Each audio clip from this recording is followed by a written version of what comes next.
रूही ने नम आंखों और कांपते हाथों से अभीरा और अभीर के सामने हाथ जोड़कर माफी मांगी। उसके चेहरे पर पछतावे की लकीरें थीं, लेकिन इन लकीरों के पीछे छिपा था एक बहुत बड़ा दर्द, वर्षों से जमा हुआ, घुटता हुआ और अब फूट पड़ा था। अभीरा, अभीर और रूही तीनों भावनाओं के भंवर में फंस चुके थे। आंसुओं में कोई शिकवा नहीं था, बस अधूरे रिश्तों की कसक थी।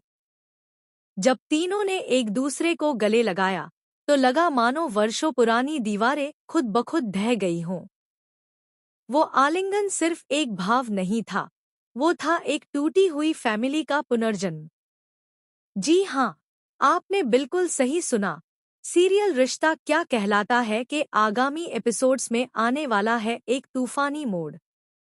एक ऐसा मोड़ जो न केवल रिश्तों को झकझोर कर रख देगा, बल्कि सच और झूठ के धागों को भी खोल कर रख देगा। कहानी की दिशा उस वक्त पूरी तरह पलट जाती है जब रूही डिलीवरी के बाद कुछ दिनों के लिए नानू के घर जाने की बात करती है। इस बात को सुनकर अभीरा चौंक जाती है। उसे एहसास होता है कि रूही के दिल में कोई गहरी बेचैनी है, कोई ऐसा डर है जिसे वह शब्दों में नहीं कह पा रही। तभी वह रूही से बड़े ही सच्चाई और अपनापन भरे लहजे में कहती है, रूही दी, क्या तुम्हें लगता है कि पू के आने के बाद हम तुम्हें भूल जाएंगे? या फिर यह बात तुम्हें परेशान कर रही है कि अरमान और मैं अब एक दूसरे के साथ ज्यादा जुड़े हुए हैं? अगर ऐसे ख्याल तुम्हारे दिल में आ रहे हैं, तो प्लीज उन्हें यहीं छोड़ दो, क्योंकि इस वक्त सबसे जरूरी है तुम्हारी सेहत, तुम्हारी मुस्कान और तुम्हारा सुकून। अभीरा की ये बातें रूही के दिल को छू जाती है। उसे पहली बार ऐसा लगता है कि कोई उसे सच में समझ रहा है। बिना कोई सवाल पूछे वह भावुक होकर अभीरा को गले से लगा लेती है और कांपती आवाज में कहती है, तुम सच में अक्षरा मासी जैसी हो। वह भी ऐसे ही सबके लिए सोचती थी। तुम उनकी ही परछाई हो अभीरा।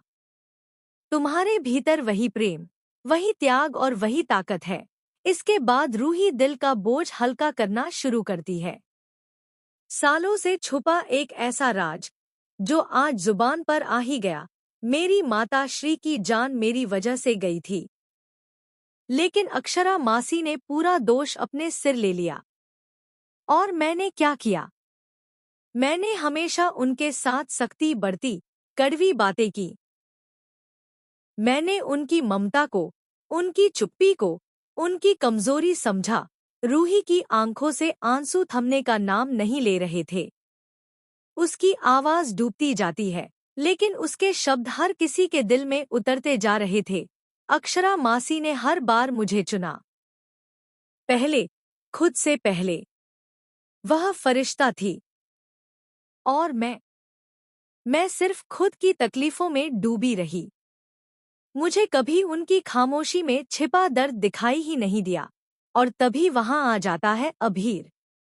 वह दोनों की सारी बातचीत सुन लेता है। हर एक शब्द उसे अंधेरे में छुपे एक सच की तरह छुपता है।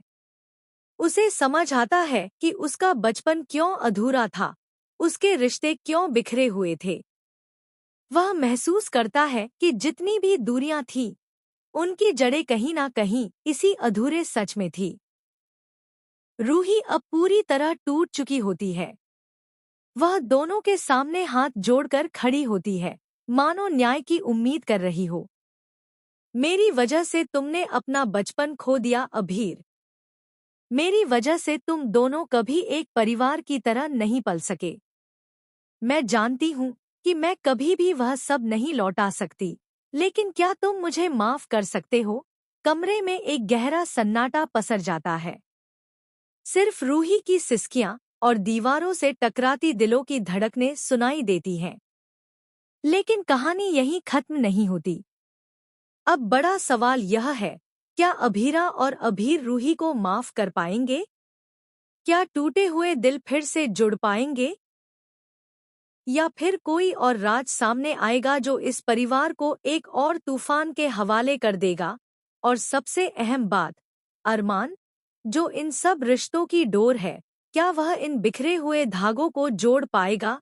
दर्शकों, तैयार हो जाइए, क्योंकि रिश्ता क्या कहलाता है कि अगली कहानी सिर्फ एक इमोशनल ड्रामा नहीं, बल्कि रिश्तों की सच्चाई, नफरत से प्रेम की ओर बढ़ता सफर और आत्मा से आत्मा तक जुड़ने की दास्तान है।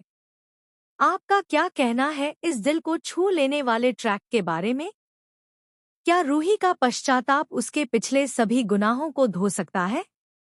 क्या यह कहानी अब एक नई शुरुआत की ओर बढ़ रही है या फिर कोई नया तूफान इंतजार में है? हमें कमेंट सेक्शन में जरूर बताएं। और अगर आप चाहते हैं कि इस सीरियल से जुड़ी हर एक्सक्लूसिव अपडेट सबसे पहले आपके पास पहुंचे, तो चैनल को सब्सक्राइब करना बिल्कुल मत भूलिए। अगर आप चाहें तो मैं इसे और भी भावनात्मक या डायलॉग संलग्न स्टाइल में रूपांतरित कर सकता हूं।